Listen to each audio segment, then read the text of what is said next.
Hi, my name is Emma Sullivan, and this is for Behavioral Consultation SPCE 610, Summer 2024. And we are going to be discussing the multiple stimulus without replacement preference assessment. So, the purpose of this preference assessment is it's a research-based method for identifying appropriate reinforcers for students with emotional and behavioral disorders. The purpose of conducting an MSWO preference assessment is to identify preferred items or activities that can be used as reinforcers in the future to motivate behavior change. It helps to individualize reinforcers to different learners. The first step is to select your items. So determine objects or activities that the individual may find reinforcing. Usually a variety of 5 to 8 items that the individual may find reinforcing. Items may include toys, edibles, or activities. An example would be food, which is what I chose for my demonstration, and items will be a best guess that would be most enjoyable or motivating for the learner. Step 2 is to prepare materials and data sheet. So gather all your necessary materials needed in order to conduct the MSWO assessment. So that would be your items that you selected for the preference assessment as potential reinforcers and your data collection sheet. For activities and intangibles, you should create some sort of visual representation that the learner can understand. So if it's an activity, you'd want to show maybe a picture of it or a description that they can read and choose. And then display items in a straight line and easily viewed by the learner. And prepare the data collection sheet by filling in names, data, and items selected, which I have already done, and I placed them on a tray in a line just like this. And then step 3 is conduct your assessment. Once all the materials gathered and preparation is complete, bring the learner to the assessment area, and the learner should be seated in a chair with items in line out in front of them. Explain the purpose of the assessment to the learner and state something similar to point or grab what you enjoy the most. Give access to the item for 10 to 20 seconds while you rearrange your items on the tray, or if it's food, they can just eat it. And then the procedure is repeated until all items are selected or until the learner refuses to make any more selections. After conducting the entire procedure, you would then repeat this process around 2 more times to get a total of 3, and that will just help to really know what is truly most reinforcing to that individual.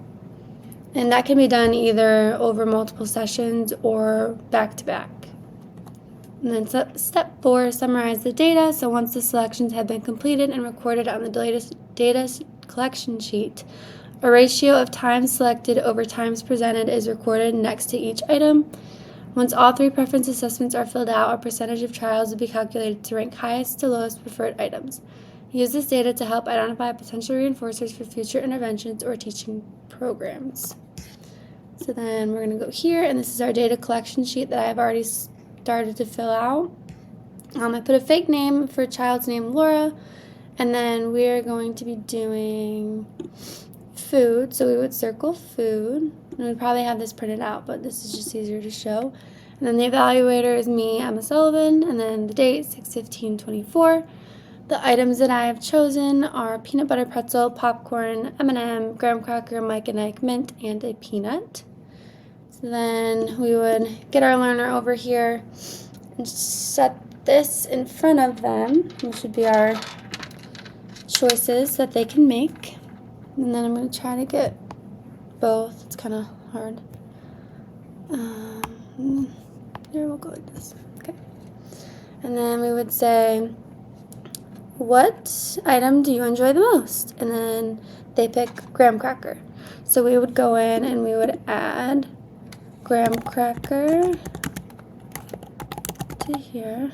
And then it was chosen 1 out of 1 time.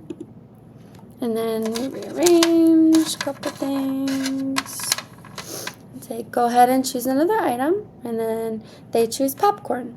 So then we go in and write popcorn 1 out of 2 times. And then rearrange. What item would you enjoy the most? And then they choose M&M. So we write M, and M, 1 out of 3 times available. Rearrange the items. Okay, go ahead and make a selection of the most preferred item. And then they choose Mike and Ike. So then Mike and Ike, 1 out of 4 times. Rearrange. And say, what item do you enjoy the most? They choose peanut butter pretzel.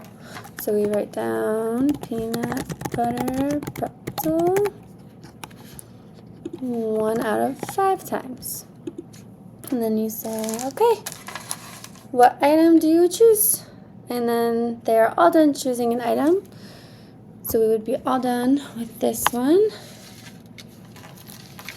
Okay. And then we would either repeat that same process again, the same session, or in another session. However, and then in the end, you would go through and write down high to low, all of your items. So in this case, our most preferred item was the graham cracker, and then popcorn, then M&M, and so on. And so we would choose our graham cracker in the future as our most reinforcing item. But obviously we would want to do that a couple more times to get the most accurate item, but we would go here to the end and summarize high to low and the percent total after we would add it all up for the ratios. Right now in this case it's graham crackers, so our graham cracker would be the highest and M&M would be the lowest, our peanut butter pretzel would be the lowest. So then conclusion, conduct MSWO assessments across different sessions to ensure consistency and reliability of preferences. Ensure the environment is free from distractions by following the steps of an MSWO, you can determine an individual's preferences and then use them as reinforcers in the future. And that is all I have. Thank you.